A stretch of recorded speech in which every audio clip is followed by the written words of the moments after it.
ನಮಸ್ಕಾರ, ಲೋಕಾಯುಕ್ತ ದಾಳಿ ಟಿವಿಗೆ ಸ್ವಾಗತ. ನಾನು ಗಾಯದ್. ಬಂಗಾಳದ ಬಿಭ್ರಂನಲ್ಲಿ ಬೆಚ್ಚಿಬೀಳಿಸುವ ಘಟನೆಯೊಂದು ನಡೆದಿದೆ.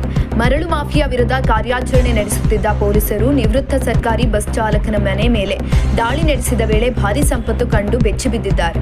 ಹೌದು, ನಿವೃತ್ತ ಸರ್ಕಾರಿ ಬಸ್ ಚಾಲಕನ ಮನೆ ಮೇಲೆ ದಾಳಿ ನಡೆಸಿದ ಬಂಗಾಳ ಪೊಲೀಸರು ಕನಿಷ್ಠ 28.5 ಕೋಟಿ ನಗದು, 15 ಚಿನ್ನ ಜಪ್ತಿ ಮಾಡಿದ್ದಾರೆ. ಜಪ್ತಿ ಮಾಡಿದ ಚಿನ್ನದ ಮೌಲ್ಯ 20 ಕೋಟಿ ರೂಪಾಯಿಗಿಂತಲೂ ಅಧಿಕ ಅಂತ ಅಂದಾಜಿಸಲಾಗ್ತಾ ಇದೆ. ಇನ್ನು ಈ ಪ್ರಕರಣದ ಸಂಬಂಧ ಪೊಲೀಸರು ನಿವೃತ್ತ ಬಸ್ ಚಾಲಕ ಮಿನಾರ್ ಮತ್ತು ಅವರ ಮಗನನ್ನ ಬಂಧಿಸಿದ್ದಾರೆ.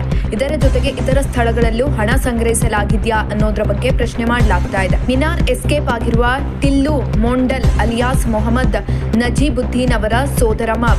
ಇನ್ನು ಮರಳು ಮಾಫಿಯಾ ವಿರುದ್ಧದ ಅಧಿಕಾರಿಗಳು ಕೈಗೊಂಡ ಕಾರ್ಯಾಚರಣೆ ಹಾಗೂ ಕಾನೂನು ಕ್ರಮವನ್ನ ಪಶ್ಚಿಮ ಬಂಗಾಳ ಮುಖ್ಯಮಂತ್ರಿ ಸುವೇಂದು ಅಧಿಕಾರಿ ಶ್ಲಾಘಿಸಿದ್ದಾರೆ. ಎಕ್ಸ್ ಖಾತೆಯಲ್ಲಿ ಪೋಸ್ಟ್ ಹಂಚಿಕೊಂಡಿರುವ ಸಿಎಂ, ಮರಳು ಮಾಫಿಯಾ ವಿರುದ್ಧದ ಕಾರ್ಯಾಚರಣೆಗಾಗಿ ನಮ್ಮ ಕಾನೂನು ಸಿಬ್ಬಂದಿಯ ಕೆಲಸ ಶ್ಲಾಘನೀಯ.